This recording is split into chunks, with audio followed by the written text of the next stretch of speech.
Shalom, shalom bien-aimés dans le Seigneur Jésus. Ce matin, je viens vous parler de la personne de Jésus-Christ. Le Seigneur m'a mis à cœur pour vous présenter la personne de Jésus-Christ.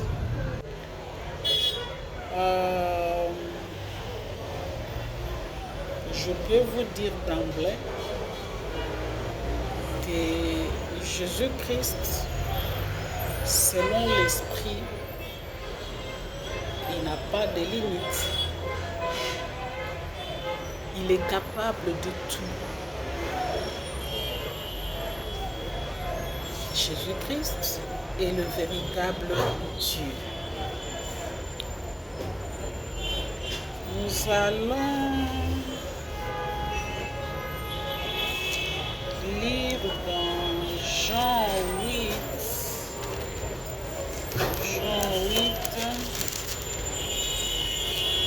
du 32e au 36e verset.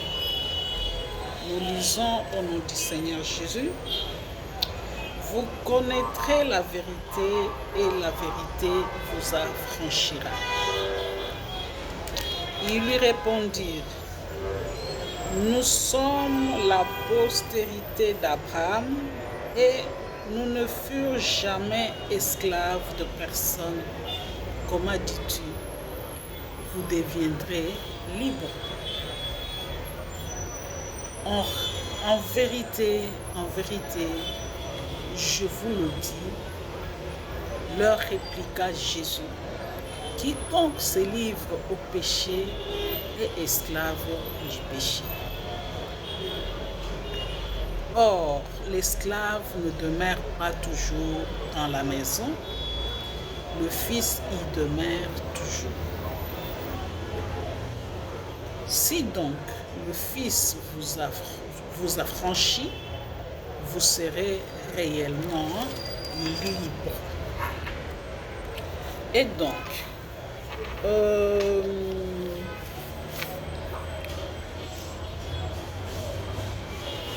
c'est quoi la vérité? Parce que la parole nous dit, vous connaîtrez la vérité et la vérité vous affranchira. C'est quoi la vérité? Donc,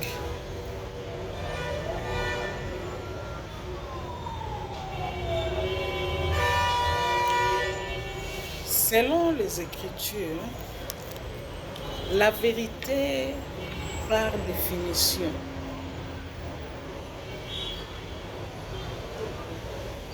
veut dire quoi?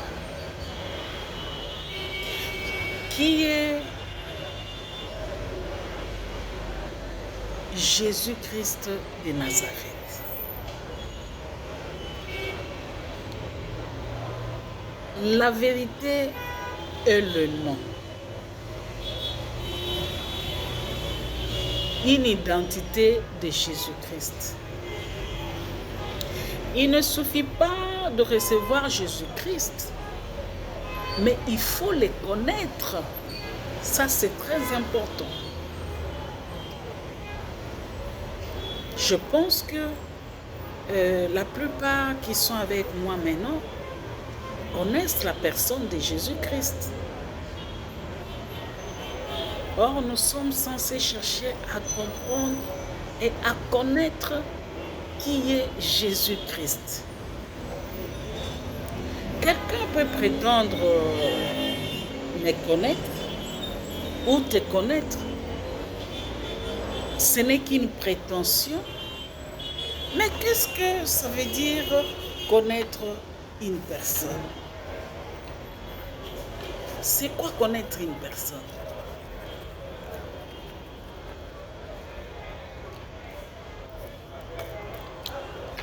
Est-ce que le fait de me voir, le fait de me rencontrer une fois ou plus d'une fois, sous-entend que tu me connais. Ah non. Ah non. C'est pas ça connaître quelqu'un.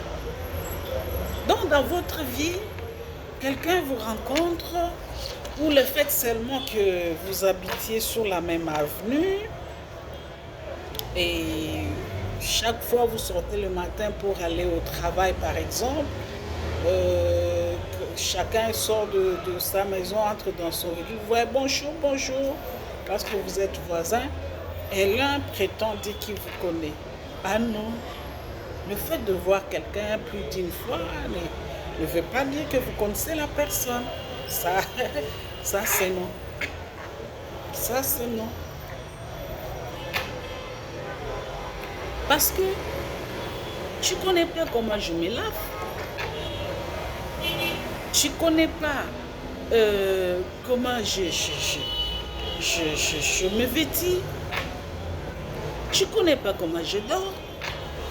Tu ne connais pas comment je mange. Tu ne connais pas ma vision. Tu ne connais pas mon identité. Et encore mon identité. À la limite, tu connais mon prénom et mon nom, tu prétends me connaître. Tu peux connaître aussi mon nom complet parce que tu m'as vu écrire sur un bout de papier. Mais tu ne connais pas ma vraie identité. Il y a aussi une spiritualité dans l'identité de quelqu'un. L'identité, c'est la vie d'une personne. Je vais faire rire à quelqu'un. On a été une fois à la présidence, à une audience, et on nous attendait quelqu'un. Après, on appelle au Motorola. Oui, tels sont là et tout. Ah, il faut le faire entrer, puis parce qu'on les attend et tout. Après, l'autre, il demande au Motorola, ah, est-ce que aussi aux 8 millimètres on a bango? Aux 8 millimètres on a bango. Hein? Et puis, nous, on s'est dit, millimètres, nous étions à 3 ou à 4 personnes. Moi, j'ai tiqué, j'ai dit, hey, c'est quoi cette histoire de millimètres, de nos millimètres à prendre? Après, l'autre, là, il dit, je peux avoir vos identités et tout ça. Ça veut dire quoi? Est-ce que vous comprenez? Vous comprenez même la dimension spirituelle de l'identité. Donc, est-ce que si aux 8 millimètres on a bango, il voulait tout simplement dire, est-ce que si aux 8 identités na bango? Donc, ton identité, c'est ton toi. C'est ton molimo. Donc, par ton identité, on peut t'arrêter. Par ton identité, on peut te retracer. Par ton identité, on peut t'enregistrer. Par ton identité, on peut te rechercher. Par ton identité, on peut te localiser. Ça, c'est physique. Et même sur le plan spirituel, l'identité joue tout un rôle. Mon identité, c'est mon molimo. Alors toi, tu vas prétendre, tu ne connais même pas mon identité, mais tu prétends me connaître. Ah non. Tu connais un sorcier sous le nom X, mais il est sorcier. Est-ce que tu connais son identité? Je dis non, tu ne connais pas.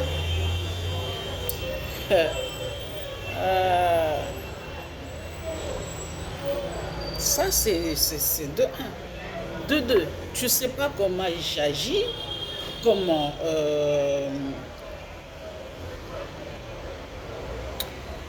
je vis. Tu ne connais pas mes réalités. Tu ne connais pas mes secrets. Tu ne connais pas mon intimité.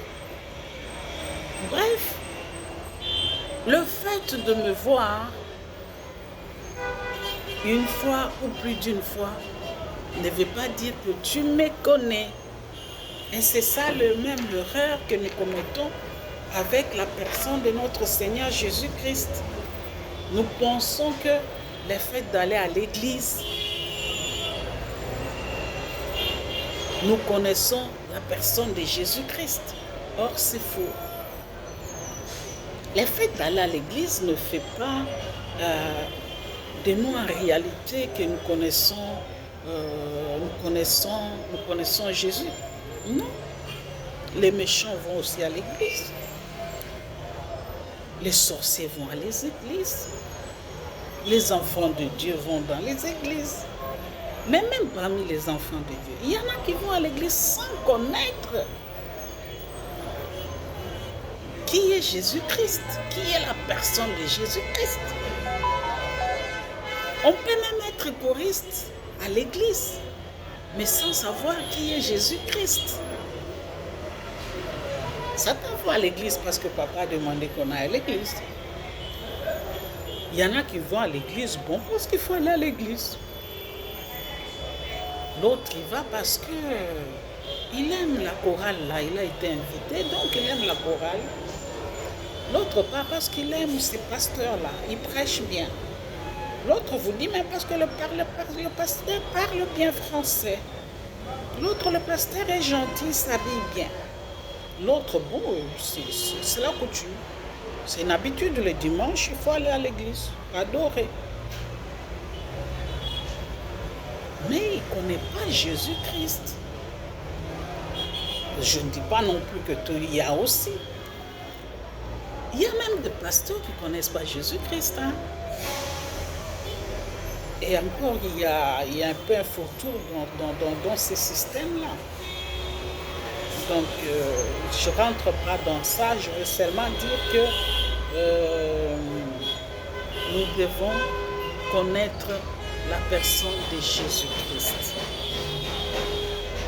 Dans Jean 14, que nous venons de lire, est-ce que nous avons déjà lu Jean 14? Oui, nous avons déjà lu Jean 14. Nous avons lu Jean 14. Je crois. Hein? Jean 14. Non, on n'a pas encore lu Jean 14, 16. Hein?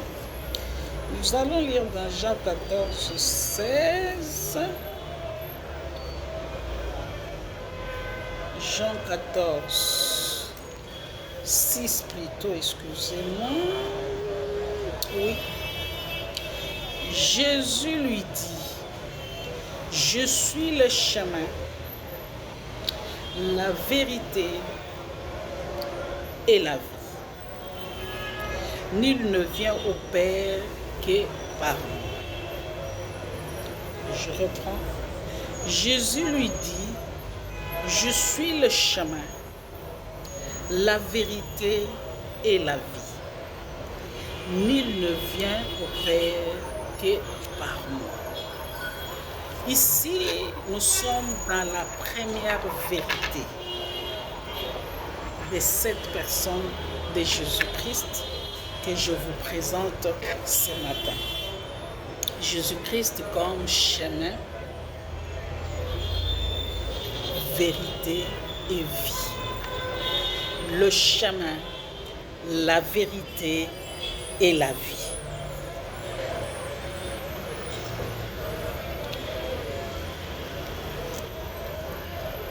Nous devons savoir que ce monsieur qui est le chemin, la vérité et la vie est capable de donner la réponse à tout ce qui nous arrive. Ah oui. Et il dit bien, nul ne vient au Père sans passer par moi. Donc il est l'absolu. Si nous prenons par exemple l'exemple de Job. Job est le modèle de la personne qui a connu Jésus-Christ comme chemin, vérité et vie. Malgré tout ce qui arrive à Job, de tout ce qui lui est arrivé, Job n'a pas rejeté Jésus-Christ. Est-ce qu'à nos jours, nous avons des Job? Comme un chanteur chrétien disait, Pesanga motema lokola ya Job. Hein? Motema lokola ya Job. Moi, quand je prie, je dis, Seigneur, s'il te plaît, je ne veux pas que je passe par cette expérience de Job. Non. Je me rappelle à un certain moment, quand mon père avait des problèmes, il disait, ah oui, je vis, c'est la situation de Job. Moi, j'ai dit, non. Tu ne vas pas vivre la situation de Job. Job avait tout perdu. Job a perdu ses richesses. Job a perdu des enfants. On a même touché à sa santé. Et cette foi exceptionnelle de Job. Non. Au-delà de la foi, Job connaissait Jésus-Christ de Nazareth que je vous présente ce matin. Cette dimension de foi, on l'atteint quand on a compris qui est Jésus-Christ. De nos jours, je pense pas. Parce que même sa femme a dit, hé papa, renie seulement ton Dieu là. Ah, c'est point quand même. De nos jours, il y a les mamans pasteurs qui claquent des portes. Hein? Elle divorce. Non. Ah, pas ça. Elle divorce. Ah oui.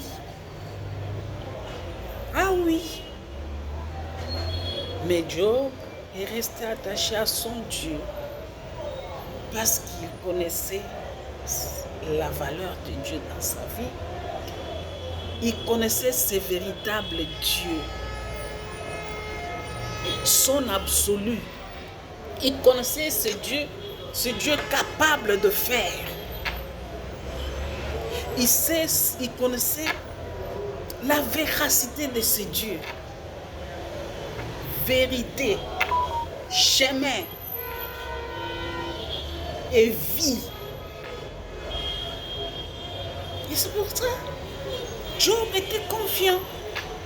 Parce qu'il connaissait son Dieu. Et aujourd'hui, nous disons les dieux de Jacob. Nous prions les dieux de Jacob.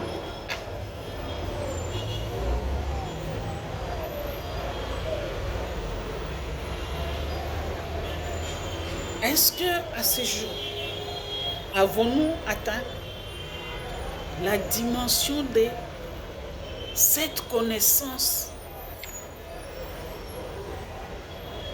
de Jésus-Christ de Nazareth que Job avait atteint? Posons-nous cette question. Je me la pose moi-même. Je vous la pose là où tu es. Interroge-toi. As-tu atteint cette dimension de connaissance de Jésus-Christ comme Job? C'est un sujet d'intercession et de prière. Demande à Jésus de t'amener à cette dimension, de le connaître comme ton absolu, comme le chemin, comme la vérité, comme la vie.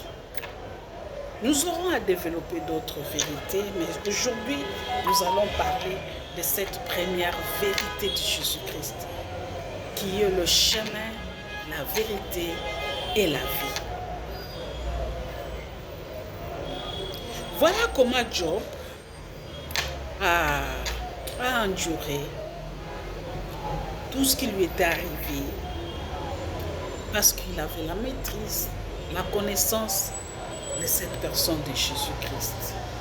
Mais nous, qu'est-ce que nous faisons? Quand nous avons un problème, comment nous nous comportons? Facilement. Facilement, nous rejetons Jésus. Si facilement,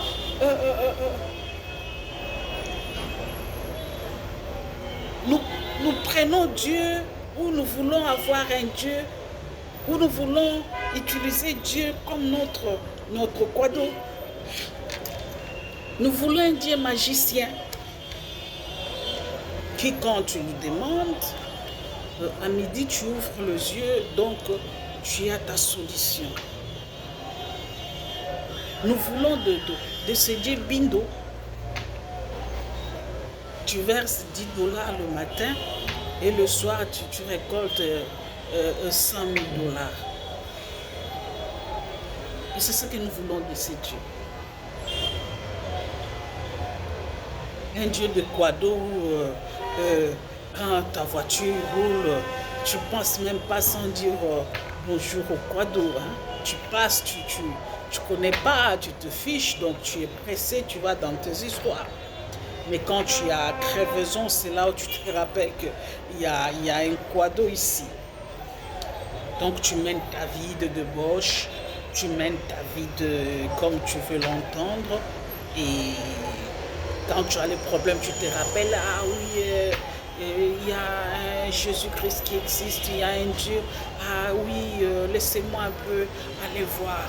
Et tu viens pour chercher des solutions magiques. Ah non, il est évident que notre Seigneur Jésus-Christ est un Dieu de Ticodar. Oui, il agit, mais il agit en sa manière. Lui-même, dans sa souveraineté, il traite au cas par cas. Comment tu veux que...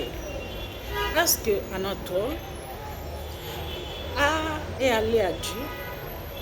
Le matin, il a prié. Dieu l'a exaucé. Et pour toi, Dieu ne t'a pas exaucé. Tu penses que Dieu est injuste. Et tu cours chez le féticheur pour des solutions rapides. Ah non. Toi, Anatole, vous n'avez pas la même spiritualité. Peut-être toi, ce que tu demandes à la volonté de Dieu, tu trouves que ce n'est pas l'idéal pour toi. Tu demandes l'argent, tu demandes le travail. Est-ce qu'il y a un mourant? Dieu sait que tu as été un sacrifice. Dans 10 ans ou dans 3 ans, 10 ans c'est enough. Au fait, dans quelques heures ou quelques jours, tu vas mourir. Dans quelques mois, tu vas mourir. Par contre, Dieu veut ton salut. Il veut que tu le cherches, que tu le connaisses. Excuse. Que tu cherches ta délivrance. Que tu fasses la repentance. Tu as essuyé ton corps. Tu n'as pas marché dans la crainte de Dieu. Et tu as fait des choses qui ne sont pas évidentes vis-à-vis de notre Seigneur Jésus. Ah, le Seigneur t'amène à les connaître. Et dans la vie spirituelle, chacun, Dieu l'identifie de la manière où lui-même le sait. De la manière que Dieu m'identifie, c'est pas la même manière que Dieu t'identifie. Moi, Dieu me connaît par mon identité. Il connaît mes faiblesses. Il connaît mes origines. Il connaît mon intimité. Il connaît ma foi. Toi aussi, de la même manière, Dieu connaît tes origines. Il connaît ton identité. Il connaît tes faiblesses. Il connaît ta têtudesse. Il connaît ta trahison. Il connaît ta traîtrise. Hein? Il connaît ton hypocrisie. Il connaît ton mensonge. Mais devant lui, il sait comment, quand tu viens à lui, comment il t'oriente. D'où il faut faire foi en Jésus-Christ.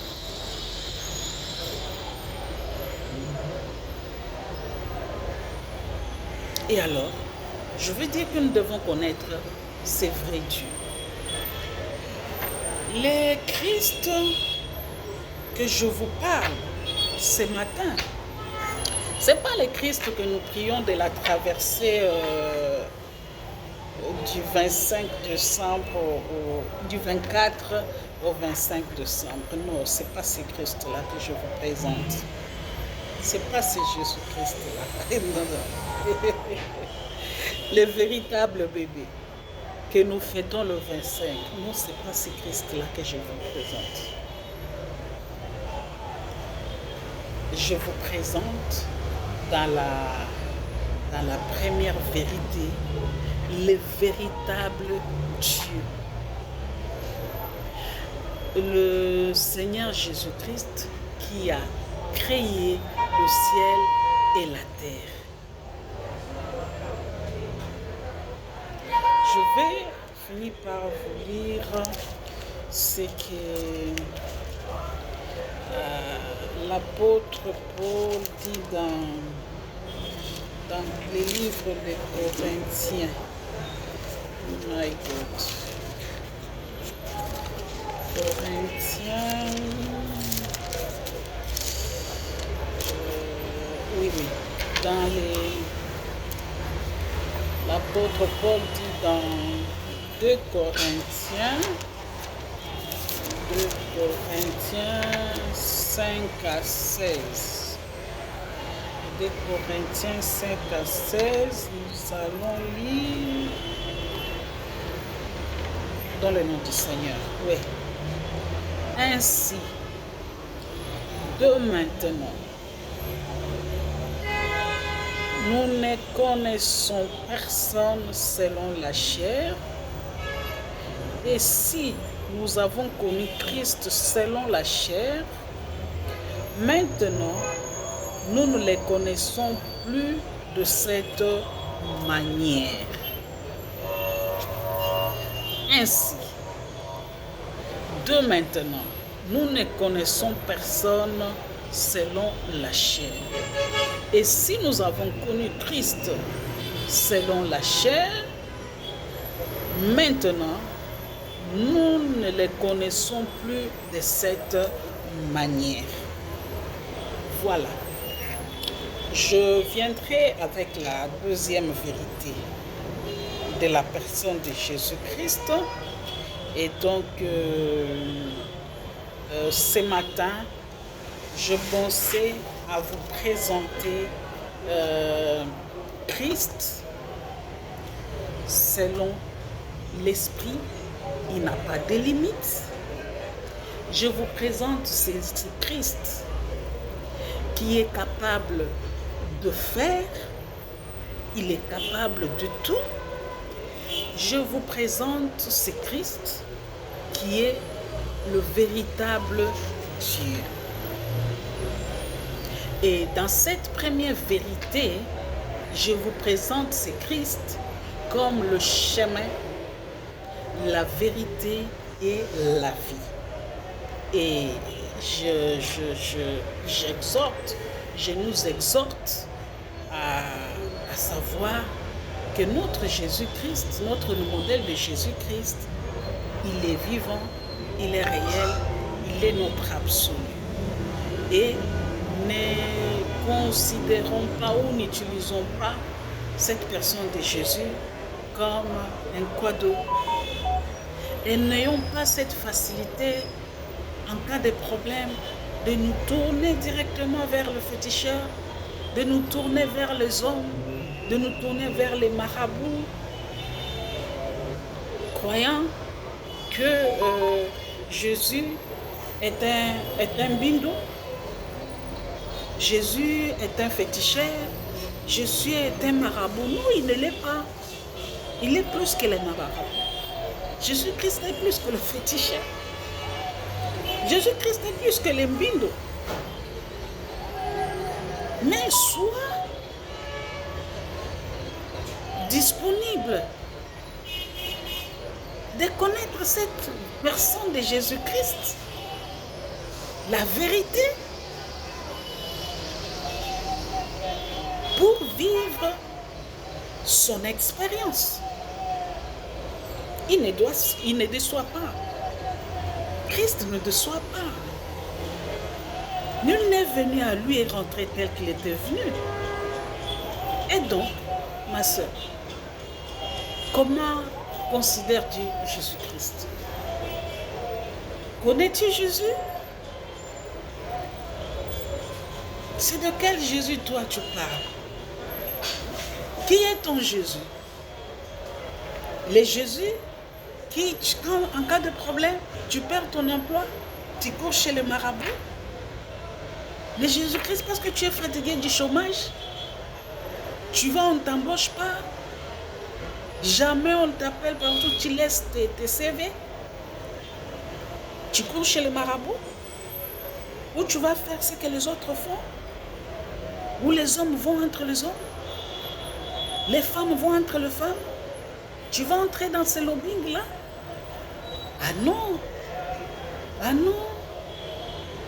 Maintenant, je suis venu te dire qu'il y a cette personne de Jésus-Christ que je viens te présenter. Mon absolu, le Jésus-Christ de Nazareth, qui est capable de faire, qui est capable de tout. Le véritable Dieu. La vérité de ce matin, je te présente la personne de Jésus-Christ qui a créé le ciel et la terre. Et vient à ce Jésus. Shalom. C'est lui qui est touché par cette parole. Bonjour madame. Bonjour. Ça va? Ça va bien, Dieu merci. Et toi? Merci. Amen.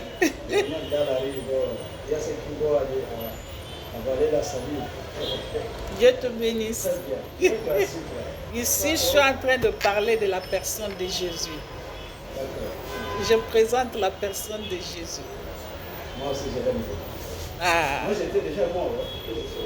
ah, voilà. Que Dieu vous bénisse.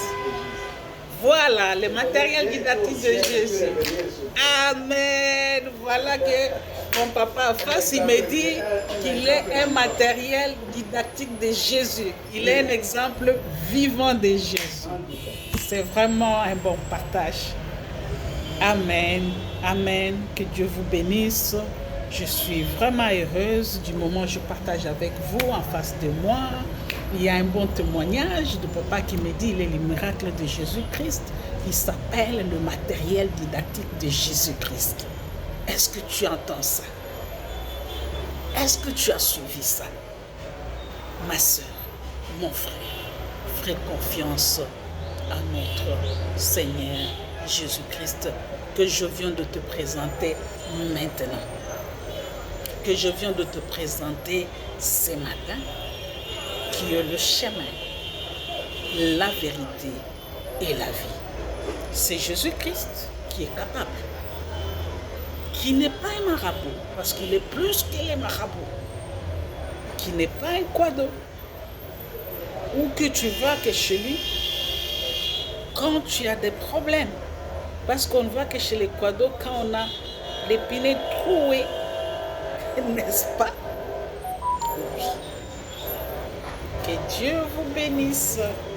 Je veux revenir la prochaine fois avec la deuxième